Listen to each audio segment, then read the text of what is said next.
Depuis le début de la haute école, on a entamé tout de suite la démarche après quelques semaines de début de rentrée académique, de réinviter vraiment l'ensemble des nouveaux engagés pour prendre le temps un peu de leur diffuser des informations importantes et en même temps de les recevoir dans un cadre convivial. Donc c'est l'information et la convivialité qui étaient un peu les maîtres mots de notre démarche. Donc chaque invité dénomme la catégorie dans laquelle il est, ce qu'il donne comme cours, et donc là ça permet un peu de voir que le spectre est très large. Elmo c'est grand, hein. Il y a beaucoup de sections, donc c'est bien de connaître le reste, hein. Il n'y a pas que Sainte-Julienne.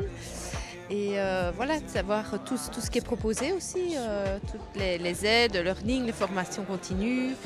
Et voilà, c'est comme une grosse entreprise avec des services différents. Tout ce qui est type de contrat, tout ça, c'est important de savoir où on se situe parce que je trouve que ça c'est compliqué à comprendre. Il est important que le nouvel engagé qui vient peut-être d'un domaine vraiment tout à fait autre, du privé, découvre un peu les différentes facettes et la complexité aussi de l'enseignement, tant au niveau administratif, juridique, management ou même au niveau de l'enseignement, l'e-learning, etc. Oui, c'est intéressant parce que bon, c'est quand même Elmos, ça représente quand même une assez grosse institution, énormément d'étudiants, de sites. Il n'y a rien à faire. Communiquer sur les services transversaux, ça me paraît être primordial. Et s'il n'y a pas ce genre d'initiative-ci, on se sent un peu perdu. Et donc ici, ça permet tout simplement de savoir pour qui on travaille, je dirais dans son ensemble, dans sa globalité. Est-ce que ça donne des idées aussi? On a parlé d'e-learning, on a parlé de formation continuée. Vous apprenez que vous devez donner un cours, 2 jours après vous le donnez et à la fin du cours les étudiants disent « Monsieur, on a regardé pendant le cours sur le site et votre cours il n'est toujours pas disponible ». Donc de toute façon on n'a pas le choix et la formation continuée ça me paraît être normal si on veut donner un enseignement de qualité. C'est l'occasion un peu de se rencontrer, de voir ce qui se passe ailleurs dans la haute école.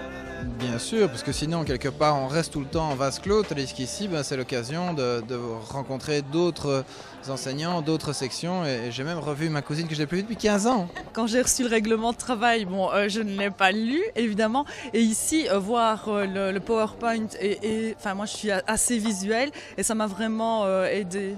Donc moi je suis prof d'éducation physique et vraiment touchée par l'humain à la base et me dire que même au niveau de la direction c'était ça qui guidait les choix, enfin c'était vraiment top. Et aussi c'est vrai qu'au niveau contrat, tout ça des trucs plus techniques, ça m'a ouvert les yeux pour faire connaissance des collègues et j'ai été fort touchée, la proximité, l'accueil du directeur. Je pense que c'est très difficile quand on se lance dans le métier d'être au courant de toutes les petites choses comme le règlement d'ordre intérieur, les nominations, les alternatives d'évolution dans le métier. Il y a tout un tas de choses d'ordre plus administratif qui sont très difficiles à comprendre quand on commence dans l'enseignement parce que l'enseignement, c'est bien plus que simplement donner son cours. Il y a tout un tas de choses à côté de cela. Ce sont des choses qui sont importantes pour notre futur métier et donc indirectement ou même directement pour les étudiants aussi.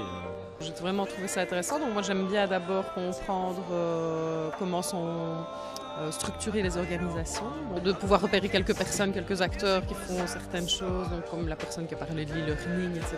Et donc ça donne peut-être plus envie de contacter les personnes, le fait qu'il y ait cette séance d'info, en plus que de recevoir une brochure.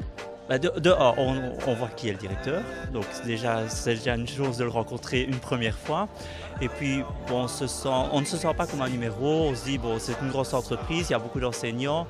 Et se dire d'être invité en nouvel enseignant, on se dit on est quand même pris un petit peu par la mer. Et après un mois de travail au sein de Elmo, il y a une première rentrée des nouveaux enseignants qui est organisée.